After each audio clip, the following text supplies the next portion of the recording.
Sa kaugnay na balita, muli nang nabukas ng operasyon ang Dubai Airport 3 araw matapos ang kanselasyon ng mga flight sa gitna ng nangyayaring gulo sa Middle East.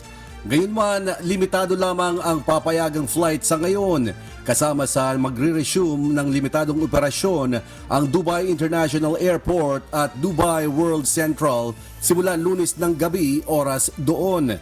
Sa advisory na inilabas ng ilang airline company gaya ng Emirates, unang i-accommodate at ipaprioridad ang mga pasahero na may naunang booking.